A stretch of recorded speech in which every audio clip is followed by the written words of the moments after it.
Hey everybody, this is Andrew. Just in case you forgot, I just wanted to introduce myself again. Earlier this week, I posted on my Facebook page that I was going to be making a video about ambition. And in reality, what I want to talk about is over-ambition. I think the idea of having ambition is sort of a general feeling that most people have that have any sort of production in their life. Like, you have to have ambition to get out of bed. You have to have ambition to go to the gym or to make sure you're eating food. There's a lack of ambition across the board depending on your mental state, whether you're happy or you're sad, you're fearful or anxious. Your ambition levels dip. And I had several people message me directly and comment that they were excited to hear what I had to say about ambition. So, to preface, what I really want to talk about is over-ambition. And this idea that you, as an entrepreneur or an idea person, are constantly chasing something new. Or you get lost in the vision of your ambition. And what I mean by that is, as an entrepreneur, you have things that you need to focus on daily, and you have a larger scale vision that you need to believe in. And the larger, grander vision comes from your overambition. The idea that you wanted to start a business or start a new project that maybe other people think is foolish, but you don't think that. You feel like you have what it takes to make it happen. A lot of times when you're overambitious and you're also loud, you tend to attract the negative feelings from other people. Sometimes people will come to you as an advisor, or they're trying to be an advisor to you, or they're trying to be kind to you, and it tends to come off as like, don't do this, don't start the business, don't uproot your life, don't move away, don't, whatever the thing is that you're thinking about doing. Most of the time, people outside of your immediate circle, and even sometimes in your immediate circle, they tend to want to tell you all the reasons why you shouldn't do something. It's important to focus on your idea and vet it through trusted folks, people that you look up to or admire, and get their feedback as a way of testing your ideas and your thoughts. But if you step back and you think about your ambition, or your overambition, I should say, and play it out, it can be easy to think through all the ways that you could make something happen. But you also have to remember how to bring it back to reality. There is a fine line between overambition and recklessness. Overambition can also be construed as unorganized, unfocused. In a sense, it is, because when you're being overambitious, that means you're trying to do something that isn't normally done, either in your area that you live or the industry that you're in. When I was going to start Populace Coffee back in 2010, prior to that, in 2009, is when I was building out my plan, is when I was calling people for advice and trying to think through all of the different scenarios of how to build this here in Bay City, but I was also living in Los Angeles at the time. So in a sense, Populace Coffee itself was a very overambitious goal that I had. I was young and didn't really have much responsibility. I didn't really have much expectation set for me. So I had a little bit of, I had more grace and I had a little bit more ignorance going in, because I didn't really have a whole lot to lose. My wife, Justice, was with me at the time, and we didn't have our kids yet. We hadn't bought a house yet. We had just gotten engaged.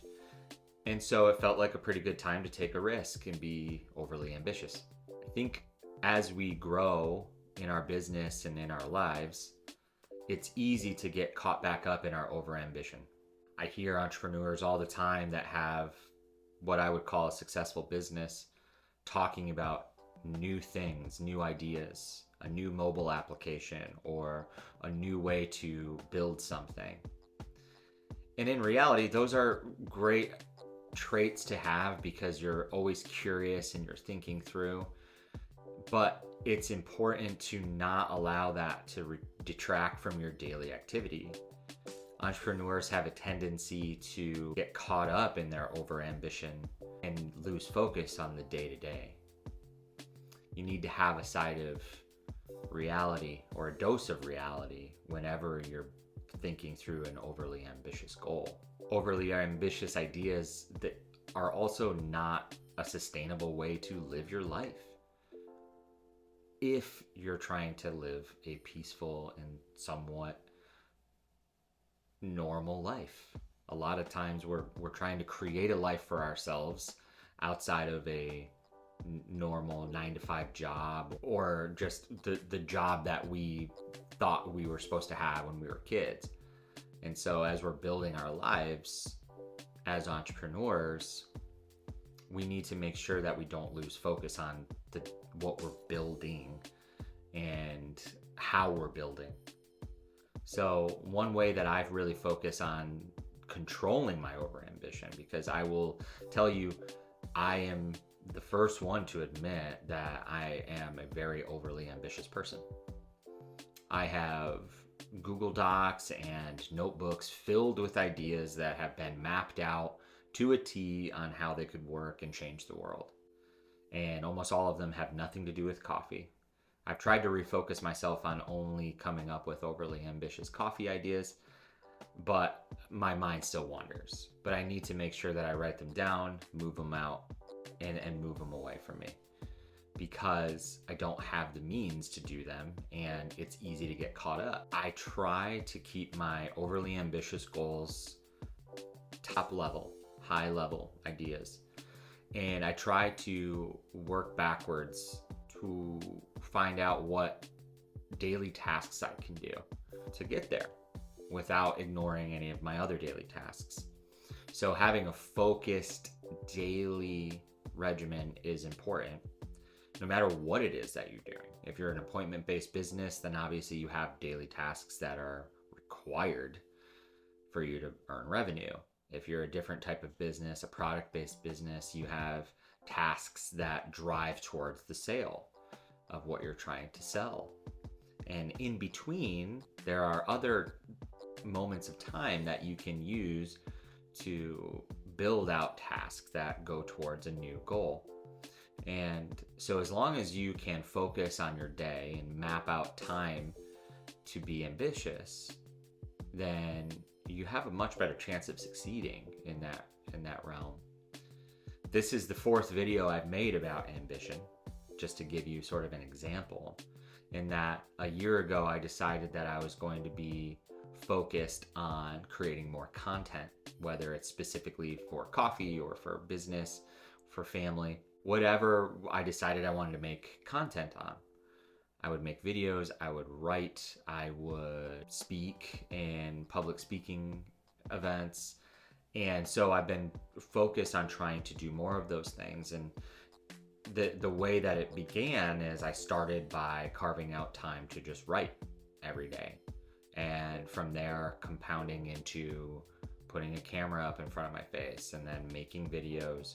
So many videos that will never even make the final cut for anyone to see, but it was about developing the habit and going through the rhythm of coming up with an idea, then recording, then editing, and then distributing. And so the process is simple, but if you're starting from scratch, you kind of have to dial it back.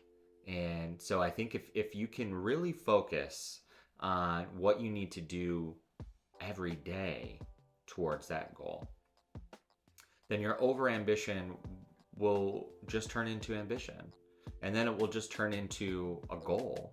And then it will turn into a task. And a task is easier to complete. So if you think about it in that way, who knows what you'll do?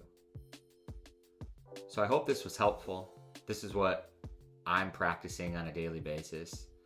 And I really appreciate your feedback. I appreciate you commenting and telling me what you like, what you don't like, sending me messages or texts. All of this is good for me to hear.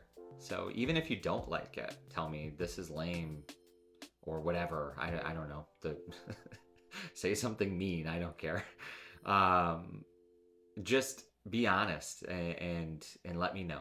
I really appreciate you, and I hope you have a great day, and I hope you have a great weekend.